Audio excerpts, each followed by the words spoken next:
Welcome, guys, to another episode of the Spring Forward podcast. I'm your host, Spring Richardson-Perry, and today I am super excited to be talking with Miss Melanie Allen. Y'all, she is the dynamic force behind the Hype Marketing House. She has an irresistible Southern charm. I love her accent, y'all. And she has a fiery passion to turn best kept secrets into household names. She's confident, she's assertive. She's been an entrepreneur for over 10 years now. Her warmth and her kindness just shines through as she guides women to build their online empires. Melanie is a devoted mother of six, the only other entrepreneur that I know who has more school age children than me. So she embodies strength, grace, and just the unwavering desire to make dreams come true. So, y'all join me and Melanie today on this journey to success as we talk about some of the things that she's accomplished in her entrepreneurial journey and just let her magnetic energy propel you to new heights. So, without further ado, guys, here is Melanie. Hey, Hi, Mel. everybody. Hi, thank you for having me. Yes, I am so excited to be talking to you today. It is just such a pleasure to have you on here, and especially because I just found so much alignment between us in terms of being entrepreneurs and managing a household. You have a starting lineup plus one. I have almost a starting lineup minus one. So, yeah, we got some Yeah, kids under our belt. yeah, for sure.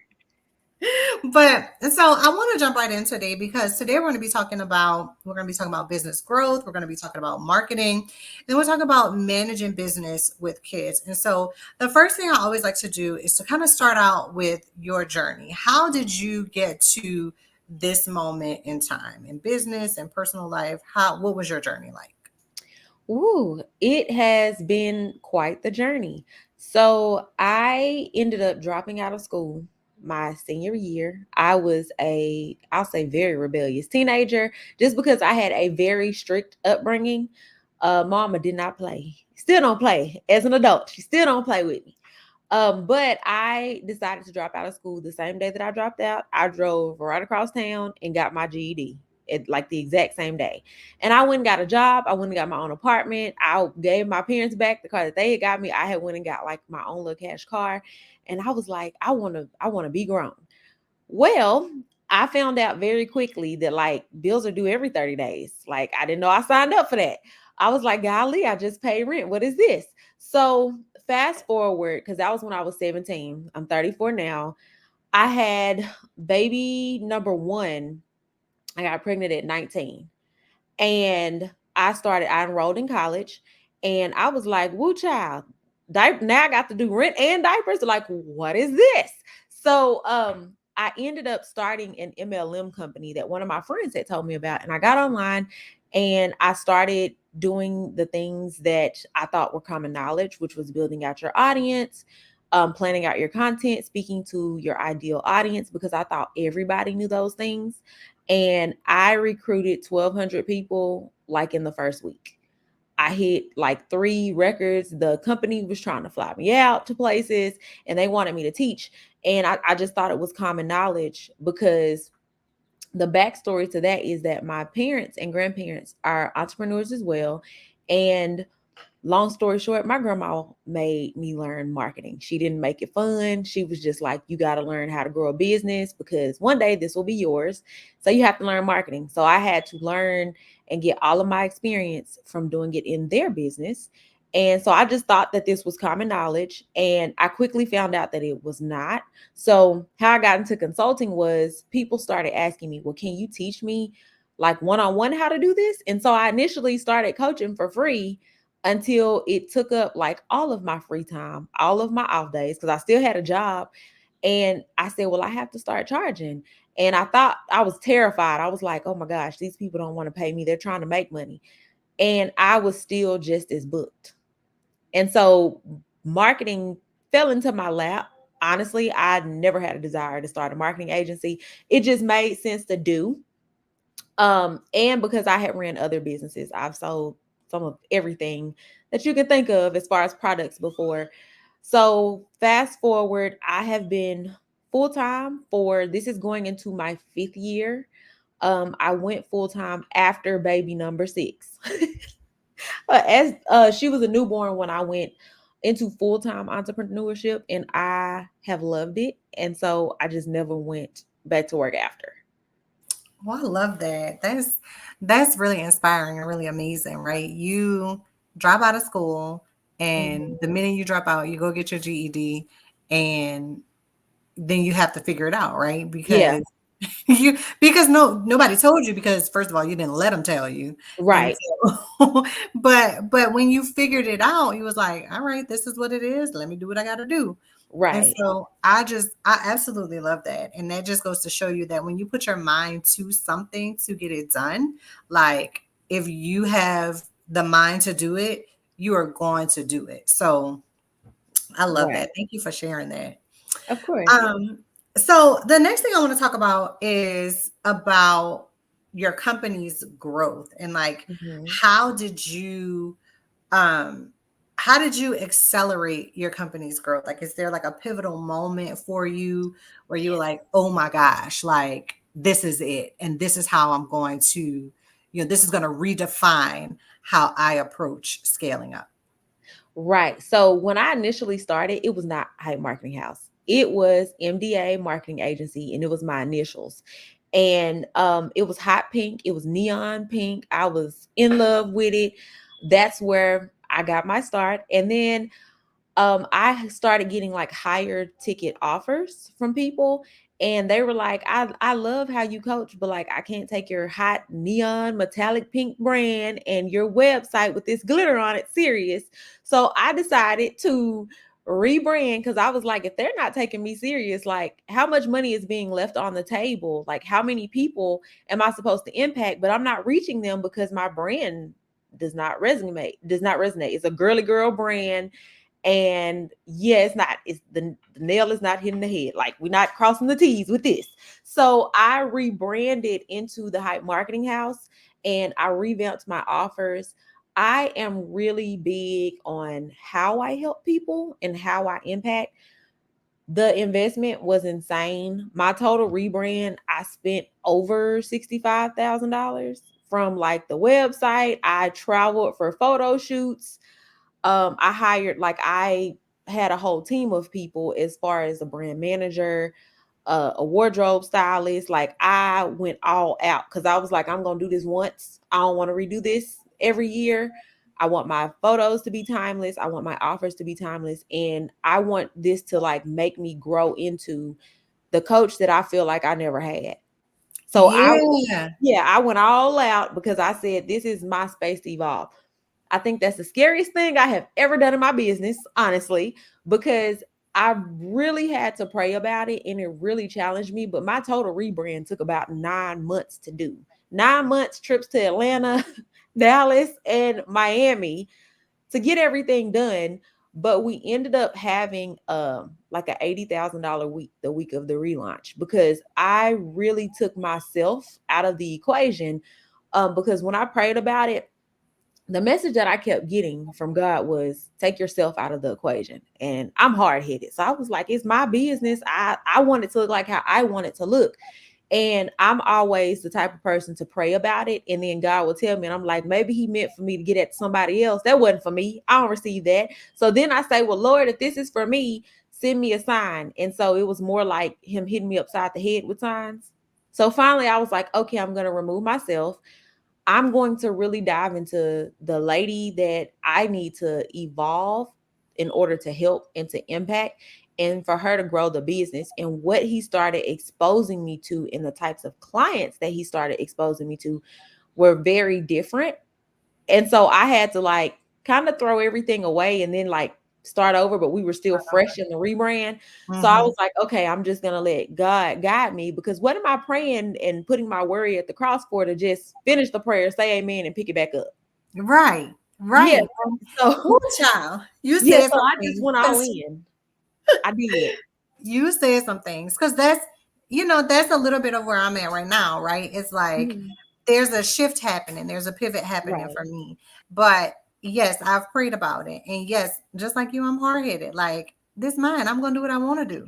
But then I'm like, well, God, send me a sign. It's like, girl, I've been sending you signs. Like, what do Right. you mean? And so it's just finally like hitting over the head. Like, all right, this is it. Like, Right. this is it. And so, yes, you have to know when to be obedient. And you have to know that when you are praying, and asking God for guidance, be open to that guidance. Right. Because if you are praying and still worrying, then where's your faith, right? And that is what that prayer is. That prayer is having faith that God is going to take that off of your shoulders and get you through it. And Right. clearly he did. You had an $80,000 week, girl. What? I Talk did. I about will also, well, I ROI. also say that it was very painful to pivot. And I'll say that it's painful because when we pray, we expect God to like just slide it to us. It's like if we ask God for a cake and we expect to have like the 3 tier, like those nice expensive cakes people make. And God is like, I gave you the eggs, I gave you the bowl, I gave you the batter, I gave you all of the elements that you needed. You need to make the cake. So we have these things like in our hands and we like, God, I didn't ask you for this. I asked you for the cake. And he's like, I gave you all the tools you needed. And so that making the cake process is what's painful because that's where our growth is. And I feel like if it wasn't painful, it wouldn't be pivotal because the pivot is inside of the pain. That's the growth process. That's the journey that we all tend to want to avoid because it's different and it takes us out of that comfort zone. I absolutely agree. It is about the journey and not the destination. And Right, the journey is where you learn the lessons. The journey is where you get your true test of character and right, you get to show who you really are and how you really deal with these things. And so that's always one of the biggest things that I say is that it's all about the journey and not necessarily about the destination. India Ari right. has a song like that. I love India Ari. But oh, thank you. I appreciate you sharing that with us because another thing that I kind of want to talk about because you said your rebrand in terms of like what your brand was portraying, it was affecting your marketing at the time. And Right. so like talk to me about like do you feel like traditional marketing channels right now are saturated? And like if so, like what unconventional marketing strategies do you use that kind of break through the noise? I feel like traditional marketing still works, especially now that everybody and their mama is online. And what people tend to do is say, I see Ashley on Instagram that sells something similar. So I'm going to set my prices slightly higher or slightly lower than hers. And that's where we blend in when we're born to stand out. Like I always tell my clients, like, God has made all of these people, and He thought like he saw fit to make one of you. The world needs you. It needs your authentic voice because just because somebody sells what you sell does not mean that they're necessarily doing it the same way, that they're doing it better. They just have a different method. And it's enough money. They're printing money every single day. It is more than enough money for everybody to prosper. So, one thing I think the most slept on strategy Amen. is the local chamber of commerce. Wherever you are, get into the local chamber of commerce because whew, I think that has been a huge game changer because you're already surrounded by entrepreneurs of different nationalities and a lot of them have already made it. So that's where bank endorsement comes from. That's where getting different types of high-end contracts. I actually have an event this evening where I'm going to go judge a local it's called like the Best of the Brazos Valley where they have different restaurants. And last year I went and just was networking, talking to people. They invited me to it and I got 3 clients from that.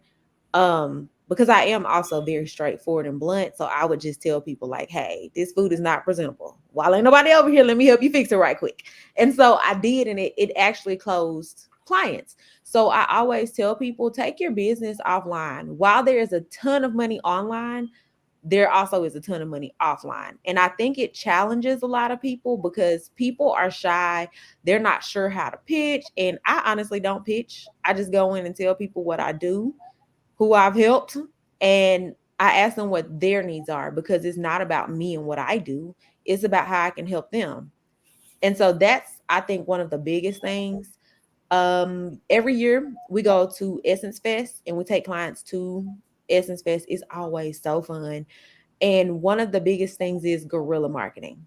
And that's like takeover marketing. So that's when you see people doing the t-shirts, that's when you see them with branded items, sometimes giving them away, sometimes selling them for low cost. That always works as well, because people, especially like, I don't think people are wanting really like flyers to carry anymore. No. But if it's hot and I give you a bottle of water and say, hey, I'm gonna give you this for free if you scan my QR code, and we can chat on Instagram and I have some good content going up, those people will stay with you, because that first impression is going to make a lot of difference, especially if they hot and already tired. Exactly. Well, two things. So number one, you talking about Essence Fest, girl. New Orleans is my hometown, born and raised. So but I'm in Texas now. I've been here for Mhm. almost 2 years now, but I was here 3 years before, but moved back to New Orleans. So yes, Essence Fest, love it. Was there in 2022 for Essence Fest. Me and my husband went. And actually, I love that you say that, like a takeover, because Mhm. the brand Mael, the Right. hair care products brand, Yep. so that was the year that they really took off, because they were at Essence Festival. They were at one of their they had a booth or Yep. in the convention center. And I remember we were just downtown, like enjoying the festivities, the little workshops and stuff. We were just up and down Poitras, and we were happened to be coming out of the River Center, and they were having a second line for my L. And so like we were in the actual, like how they were marketing for them Right. the um from the Essence Festival. Like it was so cute and so nice. And the brand like really took off after that. And so Yep. that has always stuck with me, because I was like, that is some badass marketing. Like that's Right. how you do it, right? And so, and I know Essence doesn't really, I don't know if they paid for that or if they didn't, but a Mhm. lot of times with vendors for Essence, you as a small business, you can get in for free and Right. they will give away some free spots for vendors for small businesses who are like up and coming. And so I Right. just remember being so impressed with the way that they handled everything for Mael that year, and that brand just seemed to just take off after that. Yeah. So that was just so exciting. But another thing that you said that resonated before was that when you're out and you're talking to people, you're listening to them, you're Mhm. finding out what their needs are. And I Right. find a lot of people, they're just concerned about what they offer, right? Mhm. Whether or not that offer resonates with the person that you're selling to. And that's one of the things that I appreciate about you as well.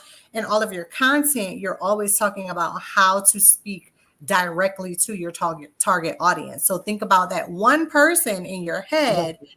that needs your service. What are their questions? What do they have going on in their business? What keeps them up at night? How can you help them to feel more at ease to solve those problems? And I think that's one of the things where a lot of businesses miss the mark, is that they are too concerned about what they do and not how to align what they do with what the market actually needs. Right.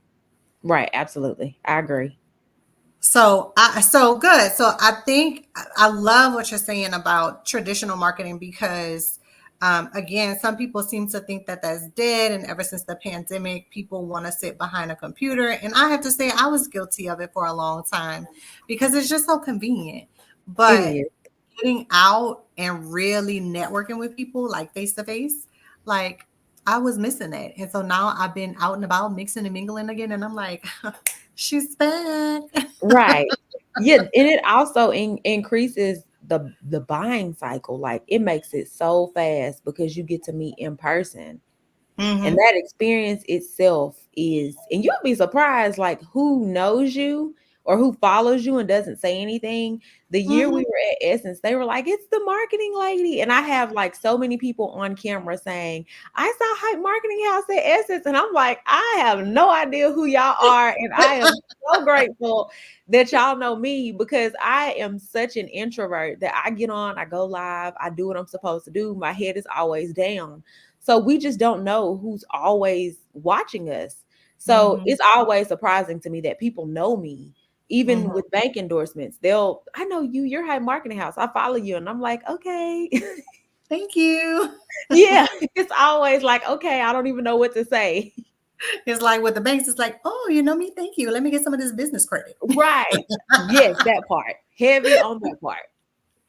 Well, talk to me. So let's talk about now business and kids, right? And so that's just a whole nother can of worms, right? When we think about trying to build a business and also trying to maintain a presence, be present, actually be Right. present for your kids. And so talk to me about that. Like, what are some of the highlights in your life where you found harmony in balancing these two parts of your life?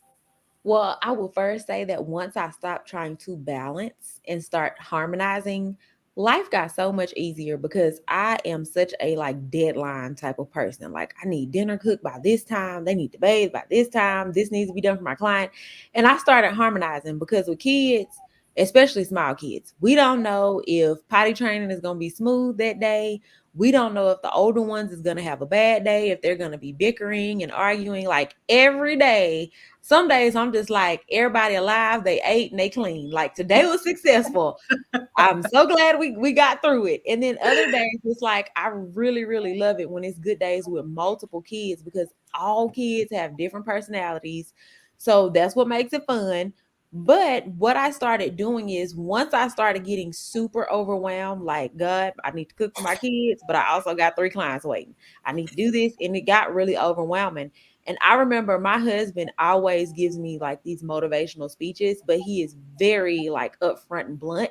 So he was like, are you going to boss up and get it done or are you going to cry about it? And if you're going to That boss up, sounds like my husband, and I be in tears, girl. I be in tears, and he be like, "You need to get some thick skin, cause da da da da." And I just be looking at him like, "I don't want to hear this right now. Like, stop. Like, just come and pacify me." And he will not. He's right, like, right. You Because gonna he put your like, big let's girl get it drawers done. on and get it done, or what? Right.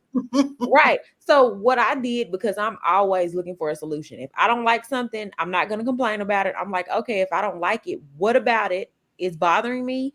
And how can I make this a seamless process for everybody involved? So what I did was we have a chore chart. We have a bath chart. We have a chart for literally everything at our house. So since my older four are teenagers, because boys, I don't know what it is with boys, but they're like, I bathed first yesterday. I don't want to bathe first today. And so we have days of the week and it has like numbers by their name. And they know, like, if I bathed first yesterday, go look at the chart.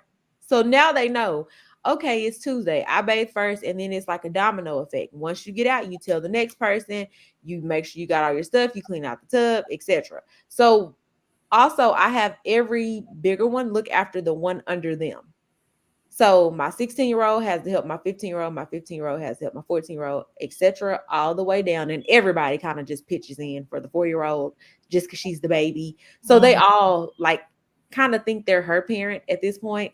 Just because there she was the littlest one born, the last of the Mohicans, and they all just kind of pitched in because she was so small. So we have systems and processes, but now I think it gets interesting when they get bigger and they all have their own interests in what they want to do. So I am always busy. I have 2 that play basketball. I have 3 that do baseball or t-ball. I have 1 that does dance. I have one of them that plays baseball, also plays the tuba, and he does karate. I'm always busy. Like my evenings or weekends are always filled with kids' activities, different things like that. So it's always fun. But I always say it does not have to be perfect. But when it's a lot of us, it's actually easy to keep a clean house, contrary to what people believe. We have a little coffee cup, and every Monday they pull a chore out of the coffee cup. Whatever you pull is what you get. We're not gonna trade, we're not gonna complain. And that's their chore. So someone washes dishes, someone sweeps and mops, someone wipes off all the surfaces, someone helps the kids pick up their toys. And then they all kind of pitch in and do different things in the bathroom. And outside of that, they just have their room, because I always tell them, since it's so many of y'all just pick up one thing a piece, the house is clean. Like it's just a bunch of us. And so it's always fun, but learning to harmonize that, it wasn't easy. It wasn't. But it also comes with that discipline of involving the kids in the business. So one of my kids is learning project management so that he can come in and work with me. One of them actually does my content. He does all of my TikToks and all of my reels. One of them is like a researcher. So I'm like, find me marketing trends, find me different things like that. And then I have my daughter who really doesn't, she's like not into that. She kind of wants to do her own thing and like her own businesses, which is fine. Because if that's not her interest, I don't force them to do it because I want them to excel in what they're good at and what they're interested in. And in return, they're on payroll. So they get to help me. I love it. And that sets them up for success later on in life because, Right. if you're like me, you're not going to really let them touch it too much because it's like, what you need it for? Like, I mean, my mama buy you stuff anyway. So Right. unless it's something like serious that I don't feel like buying, like an Xbox or something like that, like then save your coins and you can go get that. But most of the time, I'm gonna go buy it anyway. But Right. I love how you've kind of got this figured out, and so that's kind of where I am is like figuring it out because my oldest is 12, and then I have Mhm. an 8-year old, a 6-year old, and then a soon to be 1-year old. Oh, So yeah, so we're still in the figuring it out phase. So yeah. but we're getting there because like now I have a chart that has the food for the week. So I have Mhm. on there like what I'm cooking for the week, and that Right. makes it a lot easier. And then with you mentioning the chart for the bath and stuff like that, mine do Mhm. that all the time. I went first yesterday. I don't want to go first today. I'm like, who cares? Get in the tub and bathe Right. and go to like who cares who goes first? Like you gotta bathe anyway. But it's something to them. So I'm like, okay, let's figure this out. So I like how you did that. So Right. I might snag that from you where we put Yeah, a well, chart when together mine before. were, I would say when mine were smaller, I also had a rewards chart. So I had stair steppers when they were all like my older four are all back to back.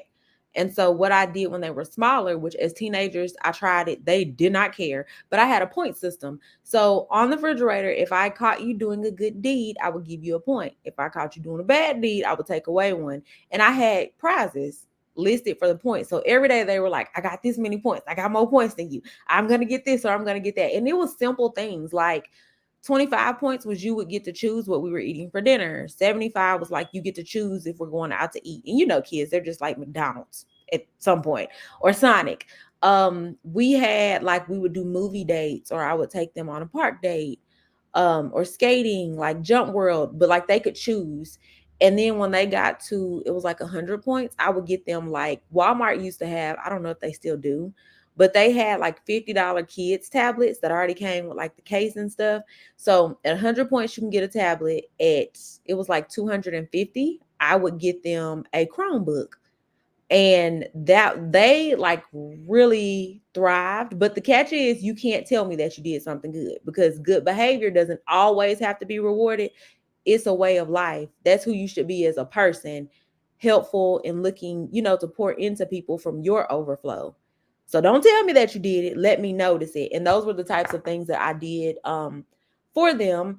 And it worked well. But as teenagers, they're just like, girl, we ain't doing that.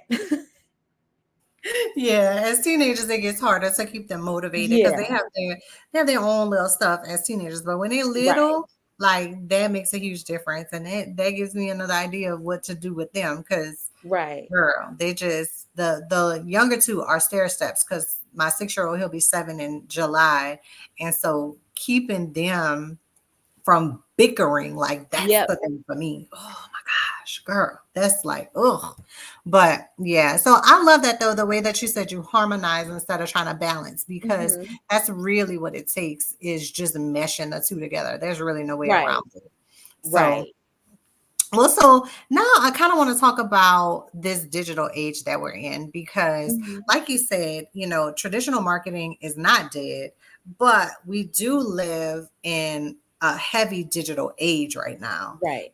And so I just kind of want to jump into that and talk about just your digital strategy and like what is it that you do to maintain like an online presence, any of the tools that you're using, like what helps you to be successful both digitally, but also like it helps you to manage clients and stuff like that too.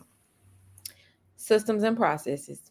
Systems and processes. I At this point, I don't really understand how I manage clients without systems and processes in the beginning and kids. I just don't know how I was doing it, because now that we have like different things, like for service-based providers, go high level, 17 hats, Dub Sato, everything, like we can give our clients such an elite experience. And I mean, yes, it costs, but when we're priced correctly, those things can already be factored into the cost so that it's not a struggle to pay for things.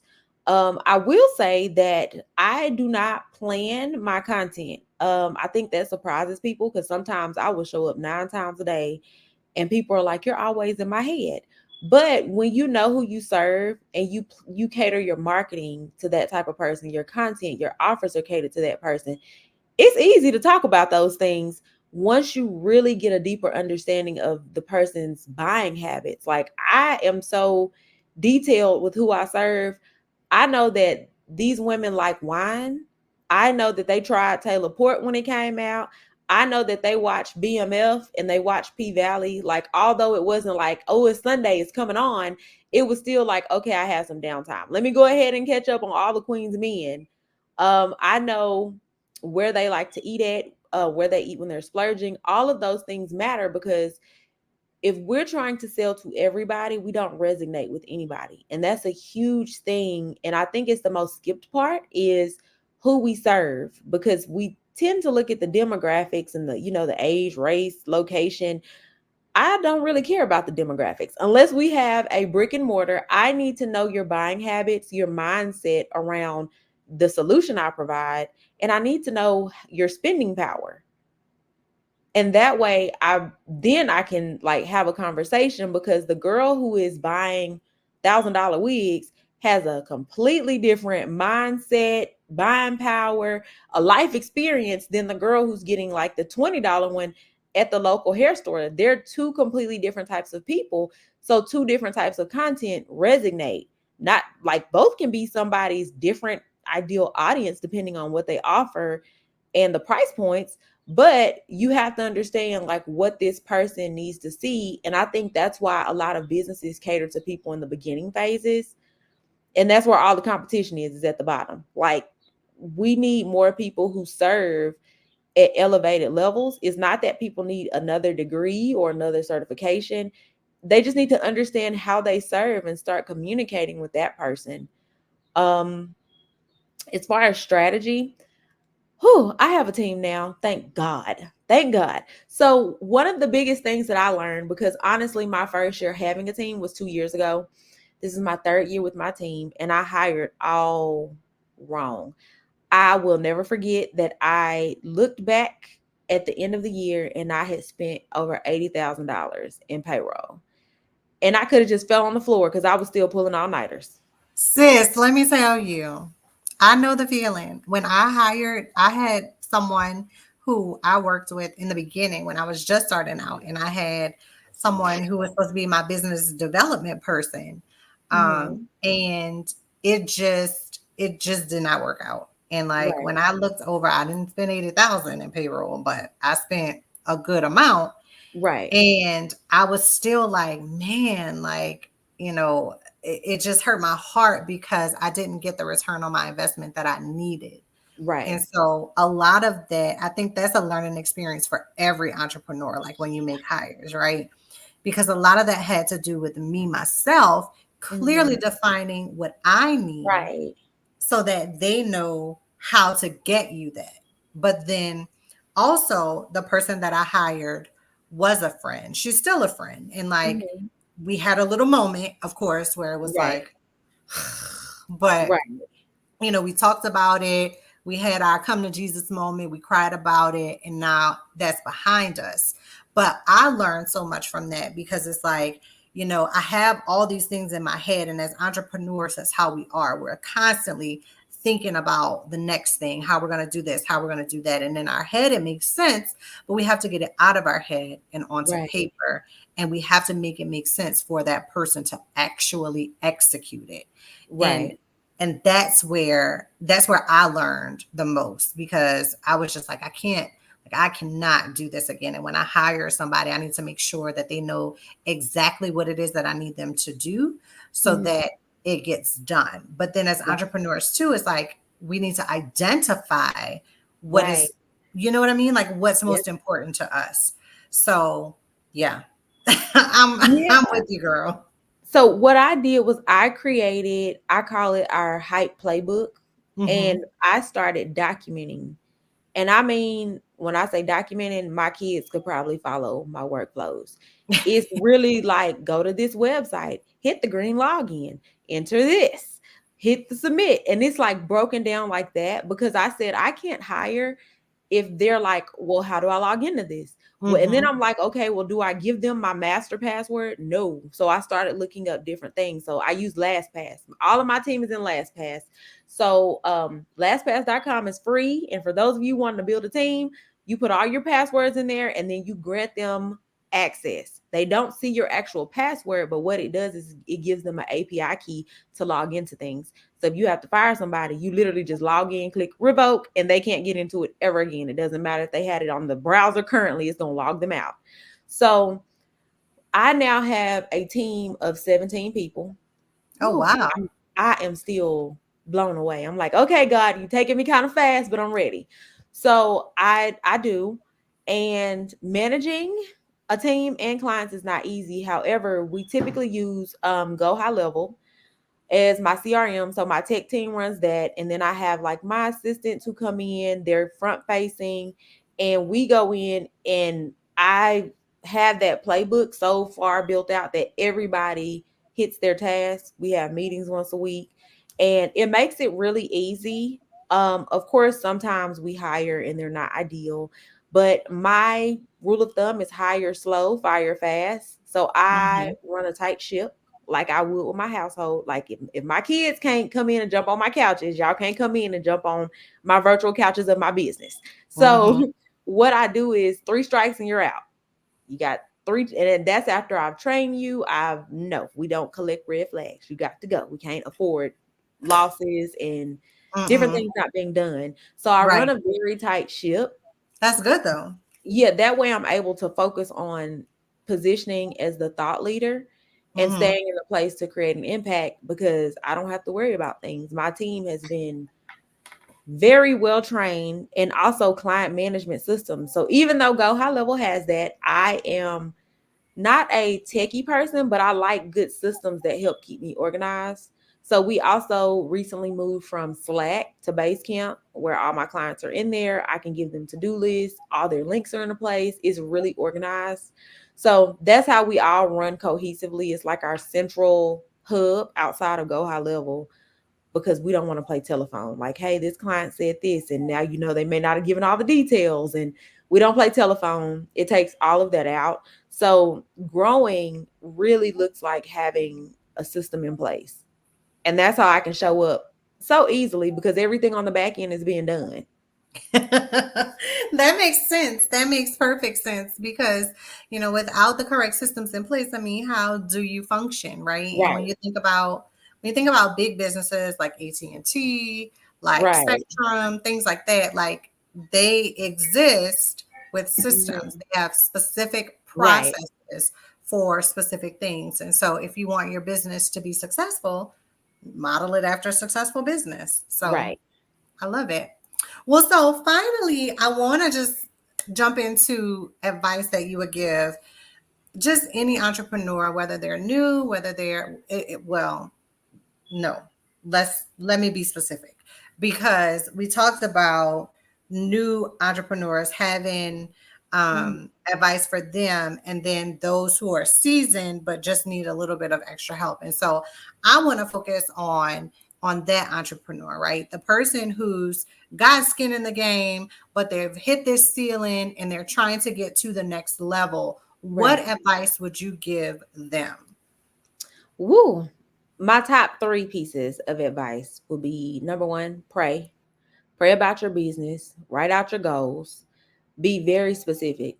It doesn't matter if it's a dollar amount, it doesn't matter if it's the type of client you want to serve, it doesn't matter if it's even who the person is that you want to evolve into during this journey. It has to be written down.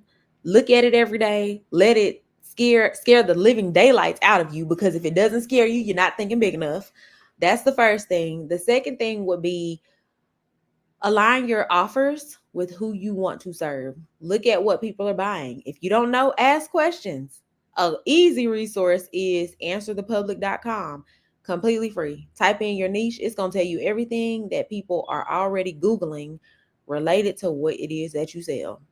It's easy to create offers when you know the transformation, and from there you build out your marketing.